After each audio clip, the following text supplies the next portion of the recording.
हाय, मी आकांक्षा. तर तुम्हालासुद्धा माझ्यासारखे सॉफ्ट आणि सिल्की केस पाहिजे असतील ना, तर हे ऑइल नक्की बनवा. काही कठीण नाही, अगदी सोपं आहे.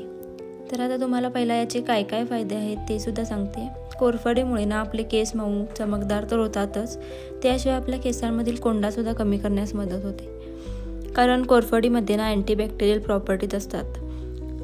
कोरफडीमुळे केसांना पोषण मिळते आणि त्यामुळे आपले केस गळण्याचे प्रमाणसुद्धा कमी होते आणि केस वाढण्याससुद्धा मदत होते. तर आता कसं बनवायचं ते चला बघूया. आता कोरफड तर आपल्या सगळ्यांच्याच घरी असतं.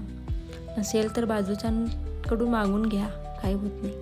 तर ते घेऊन त्याला स्वच्छ पाण्याने धुवून घ्यायचं. त्याच्यानंतर दाखवल्याप्रमाणे त्याचा आतला जो गर असतो तो काढून घेऊन त्यात आपल्याला हवं तेवढं खोबरेल तेल लागेल तसं घालून मिक्सरला फिरवून घ्यायचं. त्याच्यानंतर आपल्या केसांना पूर्ण लावून घ्यायचं, मुळापासून ते टोकापर्यंत, आणि अर्धा तास नाही तर किंवा 1 तास ठेवून केस धुवून घ्यायचे आणि सुकल्यानंतर मस्त असे सिल्की आणि सॉफ्ट होऊन जातात.